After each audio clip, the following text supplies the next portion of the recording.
5 ওয়াক্ত নামাজের ঠিক একই অবস্থা। নামাজে কারা আসে আর আসে না এগুলো জানে কারা? যারা 5 ওয়াক্তর মুসল্লি। কেউ নামাজে আসুক আর না আসুক, ইমামের নামাজ তো পড়ানোই লাগে। কথা বলেন না? ওই মোহাম্মদুল্লাহ সাহেব আরো সব যারা আছেন মুসল্লিদেরকে তারাই নামাজ পড়ান। ওনারা ভালো জানেন যে আমার মসজিদে 5 ওয়াক্ত যারা নামাজে আসে তার মধ্যে বৃদ্ধ কয়জন আর যুবক কয়জন। তাদের জরিপের আলোকেই বলি, যখন আল্লাহর পক্ষ থেকে আহ্বান আজান হয়ে যায় তখন আমাদের যুবকেরা নামাজে না এসে তার মনের রিপুর যে চাহিদা সেইটা পূরণের কাজে ব্যস্ত থাকে। ফজরের ওয়াক্তে তারা ঘুমায়। কথা বলে। জোহরের ওয়াক্তে যারা কর্মজীবী যুবক তারা কাজে থাকে। স্কুল কলেজে যারা পড়ে তারা স্কুল কলেজে লেখাপড়ায় ব্যস্ত থাকে।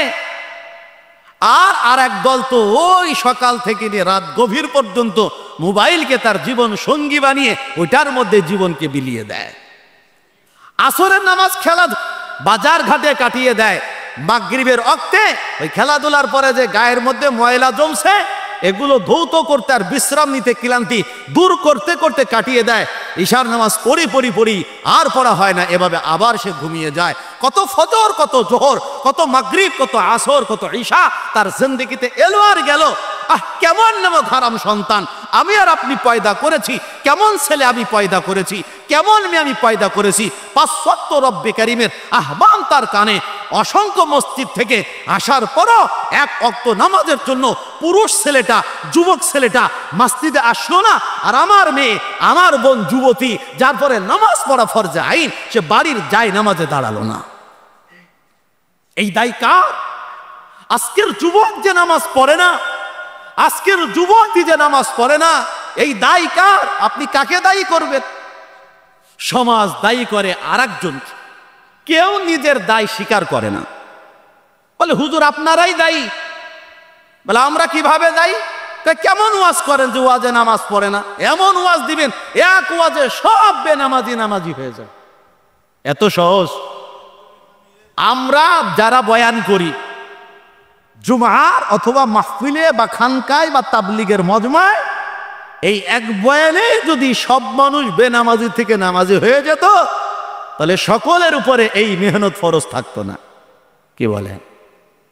আরো পিছনে চলে যান না, রাসূল আকরাম সাল্লাল্লাহু আলাইহি ওয়াসাল্লামের এক বয়ানে গোটা পৃথিবীর সব কাফের মুশরিক ইমানদার হয়ে যেত আর সব কাফের বেঈমানেরা নামাজি হয়ে যেত। নবীজি সাল্লাল্লাহু আলাইহি ওয়াসাল্লামের মেহনতের পরে জান তোর মেহনত মানে জীবন শেষ করে দেওয়ার জীবন বিনাশী মুজাহাদার পরে অনেক কাফেরের মধ্যে ঈমান এসেছে। কি বলেন? এক আবু জাহালকে কালেমা পড়ুক সেজন্য নবী কত যে চেষ্টা করেছেন, কত মুজিজা তাকে দেখিয়েছেন। আবু জাহাল একদিন বলছে, ভাতিজা ওই যে আসমানে যে চাঁদ, তুমি যদি এখান থেকে তোমার হাতের ইশারায় 2 টুকরো করে দিতে পারো, আমি কালিমা পড়ে তোমার দলভুক্ত হয়ে যাব, মুসলমান হয়ে যাব। নবীজি আল্লাহ পাকের কাছে বলছেন, আল্লাহ এই আবু জাহাল তো এই এলাকার সবচেয়ে বড় বিগ সর্দার না, সবাই তাকে মানে। আসলে পৃথিবীর নিজামই এমন, আলেম উলামা দিনদারের যেমন একটা সমাজ এবং তাদের একটা নেতৃত্ব আছে, এরকম খারাপ কাজের যারা কাজী তাদের একটা সমাজ এবং তাদের একটা নেতৃত্ব আছে। আমরা যত ভালো কথাই বলবো এগুলো শুনবে কিন্তু মানবে কিনা এর জন্য তার মাতুব্বরের কাছে এসে যাবে, চাচা ওই হুজুর তো এই ওয়াজ করলো, তাহলে এই ওয়াজটা মানবো কি মানবো না আপনি কয়া দেন। তো এই মুরব্বী যদি কয় যে না হুজুর যা কইছে তো মানা যায়, কথা ঠিক আছে আপনি কম কইছেন তো, কয় হ্যাঁ কথাই মানলাম। হুজুরের কথাই কিন্তু এটা মানে নাই, মানছে কার কথায়? ওই গোষ্ঠীর দলের যে মাতবর মুরব্বী লিডার তার কথা হয়। তো নবীজির বড় আশা, আবু জাহাল মক্কার কুরাইশ সরদার, মুশরিকিনে মক্কার লিডার প্রধান, সে যদি এই মুজিজা দেখার পরে কালিমা পড়ে মুসলমান হয়ে যায় তাহলে এর বাদলতে সেও যেমন জান্নাত পেয়ে যাবে, তার ওসিলায় তার গোষ্ঠীর মধ্যে তার অন্তর্ভুক্ত অধিভুক্ত যারা, তার নেতৃত্ব যারা মানে, তাদের মধ্যে কালিমার দাওয়াত দেওয়া সহজ হয়ে যাবে।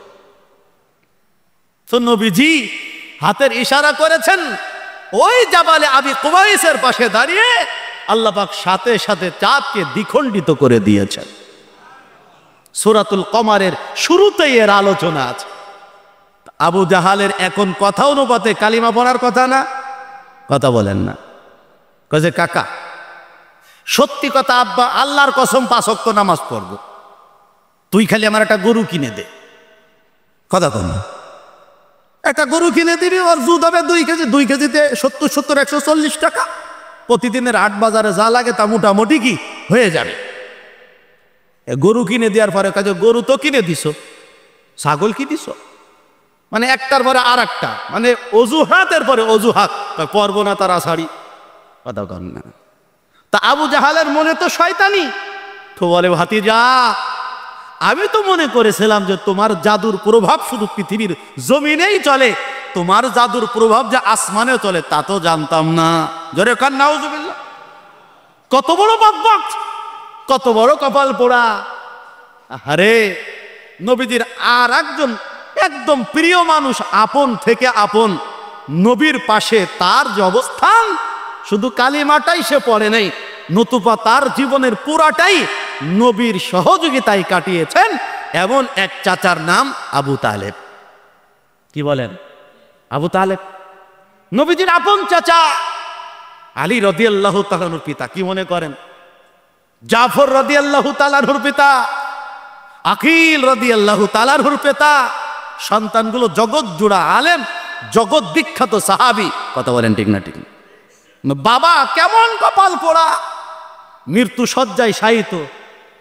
চাচা কালিমা পড়ুন, মৃত্যুর মুহূর্ত আপনার ঘনিয়ে এসে গেছে, একবারের মতো পড়ুন লা ইলাহা ইল্লাল্লাহ মুহাম্মাদুর রাসূলুল্লাহ, আশহাদু আল্লা ইলাহা ইল্লাল্লাহ ওয়া আশহাদু আন্না মুহাম্মাদান আবদুহু ওয়া রাসূলুহু।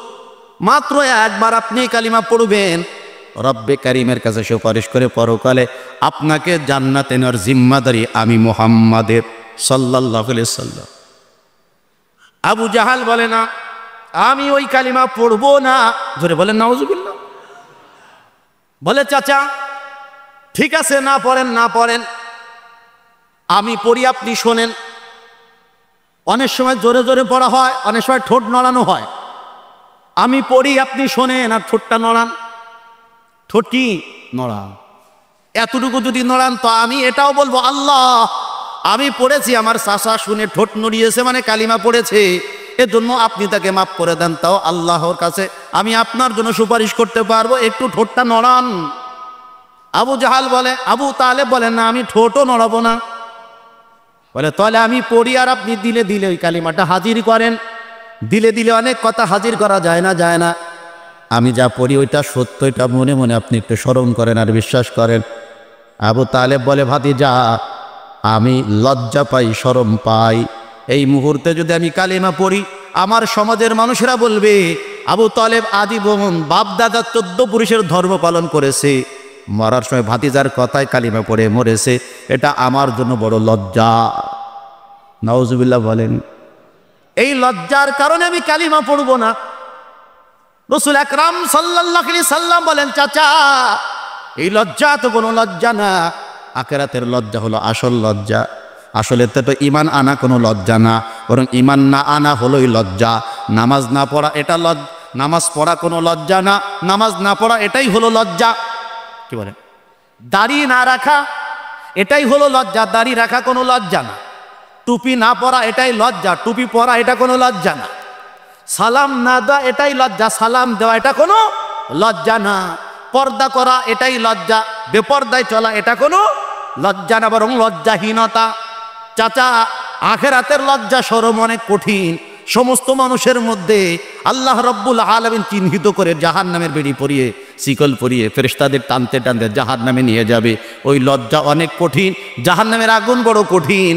আবু তালেব আবারও একই কথা বলে, জাহান্নামের আগুন থেকে লজ্জা আমার কাছে বড় কঠিন, আমি লজ্জাকে ভয় পাই, আমি কালিমা পড়ব না। যদি বলেন নাউজুবিল্লাহ। নবীজি চেষ্টার কোনো ত্রুটি করেন নাই, যতটা করা দরকার তার থেকে বেশি করেছেন। এত বেশি করেছেন, এত বেশি করেছেন, আল্লাহ পাক মহব্বতের সাথে আয়াতে কারিমা নাযিল করেছে, ফালা আল্লাকা বাকিউন নাফসাকা আল্লা ইয়াকুনু মুমিনিন, ফালা আল্লাকা বাকিউন নাফসাকা আলা আথারিহিম ইল্লাম ইউমিনু বিহাদাল হাদীসি আসাফা। হাবিব আমার তো ভয় লাগে, আশঙ্কা হয়, না জানি আপনি আপনাকে শেষ করে দেন, আপনি আপনাকে শেষ করে দেন এই কারণে, এই কষ্টে, এই দুঃখে এত দাওয়াত তাদেরকে দেই, এত কালিমার কথা তাদেরকে বলি, এরপরে কেন তারা ইমানদার হয় না? তাহলে চিন্তা করেন আমাদের নবী মানুষের পেছনে কি পরিমাণ মেহনত করেছেন। সুবহানাল্লাহ। তাহলে আবার গোড়ায় চলে যাই। আল্লাহ প্রথম বলছেন ওয়া আনদির আশিরাতাকাল আকরাবিন, একান্ত নিকটতম আপনজন যারা তাদেরকে ভয় দেখাতে হবে।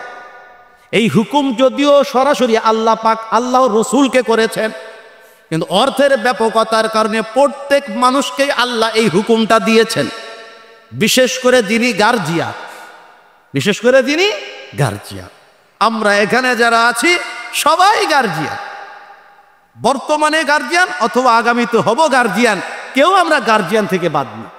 কি বলেন? আমাকে আল্লাহ 3টা মেয়ে দিয়েছে, আমার বিবি আছে, তাহলে আমার বিবি, আমার 3 মেয়ে, এর দায়িত্বশীল আমি এদের গার্জিয়ান। কি বলে? এতটুকু সংসারের দায়িত্ব আমার আছে না নেই? আছে। ঠিক আপনাকে আল্লাহ পাক ঠিক এমন কিছু দিয়েছেন, ছেলে হোক, মেয়ে হোক, বিবি ইত্যাদি, আছে না নেই? বলে আছে। এই মানুষগুলোকে আল্লাহর পথে চালানো, আল্লাহর দিকে ডাকা, আল্লাহর পথে রাখা, রসুলের তরিকায় চালানো, আযাবের ভয় দেখানো, গুনাহ পাপ করলে কত ক্ষতি, এগুলো বুঝানো হার ফরদের প্রত্যেক উম্মতের জিম্মাদারি। এটা শুধু আলেমের না, এটা শুধু খতিবের না, এটা শুধু আব্দুল ওয়াজেদ সাহেবের না, এটা শুধু অমক হুজুরের তমক হুজুরের না। যিনি পরিবারের প্রধান, প্রত্যেকের দায়িত্ব তার পরিবারকে সামলানো। আপনি বাবা, আপনার সন্তানকে দ্বীনের পথে রাখা, এই দায়িত্ব কি আপনার আছে না? একটু বলেন না। না নাই? আছে। 1 নম্বর, আপনার ছেলে মেয়ে যেই হোক তাকে ইমানদার বানান, তার দিলের মধ্যে আল্লাহ সম্পর্কে খাঁটি ইয়াকিন ঢুকিয়ে দেওয়া আপনার দায়িত্ব, আপনার ফরজ। বলে আমি আল্লাহরে চিনি না, আমি কি চিনাইতাম? কি বলেন? আমি নিজেই পাটগাতি বাস স্ট্যান্ড চিনি না, আমারে যদি কেউ জিজ্ঞাসা করে হুজুর পাটগাতি বাস স্ট্যান্ড কিভাবে যাব, আমি না এদিক দেখাই আবার গিবাডাঙ্গার ভিতরে ঢুকাই দিলাম। কি বলে? বলে আমার দায়িত্ব আমার সন্তানকে আল্লাহ চিনানো, আর আমার সন্তানকে আল্লাহ চিনাতে হলে আগে আমার দায়িত্ব আল্লাহকে চেনা। আমাদের কতটা যে ব্যর্থতা, আমরা যে কতটা গাফেল, কতটা উদাসীন, কি পরিমাণ মূর্খতা আমাদের মধ্যে। কলিজা ছিঁড়ে যদি বুঝানো যেত হয়তো কিছুটা বুঝতে পারতে। দুনিয়াকে আমরা সব মনে করে ফেলেছি, দুনিয়াকে আমরা সব মনে করে ফেলেছি। আমার এক সন্তান যদি আমার সাথে বিকালবেলা মাঠে না যায়, আমি পুরা গ্রাম গরম করে ফেলি। স্কুলে না গেলে পুরা গ্রাম গরম করে ফেলি। মায়ের সাথে মেয়ে যদি রান্না করে সহযোগিতা না করে, পুরা পাড়া খবর হয়ে যায় অমুকের মেয়ে তার মায়ের সাথে রান্না করে কাজ করে না। আমি বলবো না যে রাগারাগি করবেন না, অবশ্যই করবেন, কিন্তু আপনার আমার সন্তানের দিলে যে লা ইলাহা ইল্লাল্লাহ মুহাম্মাদুর রাসূলুল্লাহ এর ইয়াকিনটাই ঢোকে নাই। এজন্য আমি কয়বার চিৎকার করেছি, কয়বার আমি তাকে রাগ করেছি। আল্লাহর ইয়াকিন, আল্লাহর মহব্বত, আল্লাহর ভালোবাসা, নবীর মহব্বত তার দিলের মধ্যে ঢোকানোর জন্য কয়বার আমি চেষ্টা করেছি। আমাদের সন্তানদেরকে আমরা আল্লাহর দিকে বিলকুল ডাকি না। এই যে গ্রাম মধ্যে সে আগে ছিল এখন নাই, আল্লাহ রহমত করছে, ওলামায়ে কেরামের মেহনতে এগুলো উঠে গেছে। বলে আল্লাহর নামে ষাঁড় ছেড়ে দিত, আল্লাহর নামে গরু ছেড়ে দিত, এটা আল্লাহর নামে। তার মানে আল্লাহর নামে যেটা ছাড়বে ও পুরো গ্রামের সবার ক্ষতি করবে, এরকমই তো ছিল। ও যার তার খেতে গিয়ে সাবার করে দিল, মারতে গেলে মোরকে খবরদার আল্লাহর নামের ষাঁড় গায়ে টাচ করো না, ধ্বংস হয়ে যাবা। এক বুই গেছে গেছে, আর একখান ক্ষেত তো আছে, কথা বলে। এগুলো ছিল কুসংস্কার। আল্লাহর নামে ষাঁড় ছাড়া এটাই তো হারাম, কথা বলে। আর সেই ষাঁড় দিয়ে মানুষের ক্ষেত সাবার করে দেয়া, এটা তো আর এক জুলুম। ওরা যেরকম গরু একটা ছেড়ে দিয়ে নিশ্চিত হয়ে গেছে, কখনো তার গলায় রশি দেওয়ার প্রয়োজন মনে করে নাই, কখনো তারে ক্ষেতের মধ্যে থেকে টেনে ঘরে বাঁধারও প্রয়োজন মনে করে নাই, তার মুখে ঠুসি দেওয়ারও প্রয়োজন মনে করে নাই, কথা কন না। এলোমেলো করলে তার পিছনে নিতম্বে 2-4টা হাওলার লাঠি দিয়ে ঢুসুম ঢুসুম করে পিটানো, এটার প্রয়োজন মনে করে নাই। আমরাও ছেলে মেয়ে পয়দা দিয়া এদেরকে ছেড়ে দিছি, যা মনে চায় কর। কথাটা একটু কঠিন হয়ে গেল মনে। ছেলে মেয়ে জন্ম দিয়েই আমরা ছেড়ে দিয়েছি, যা মনে চায় কর। আমি মনে করেছি এ কথা, আমার ছেলে আমার ঔরসে পয়দা, আমি আব্বা। আমার মেয়ে আমার নুৎফার সৃষ্টি, আমি আব্বা। এই ছেলেটা এই মেয়েটা আমার পেটের মধ্যে ছিল, ভূমিষ্ঠ হয়েছে আমার পেট থেকে, এজন্য মহিলা মনে করেন আমি তার মা। বলে শুধু জন্ম দিলেই মা আর বাবা হওয়া যায় না, এটা তো প্রাথমিক পর্যায়, এটা তো কুদরতুল্লাহ। আল্লাহ এই পরিবেশ এই তৈরি করেছেন, এই পদ্ধতিতেই মানবকে আল্লাহ পাক পৃথিবীতে আনয়ন করেন। আসল মা বাবা হলো তারাই যারা সন্তানকে লালন পালন করে আল্লাহর গোলামির পথে ঢুকিয়ে দেয়, নবীর সুন্নাত তরিকায় চালিয়ে জান্নাতের উপযুক্ত বানিয়ে দেয়। আসল মা বাবা হলো তারাই।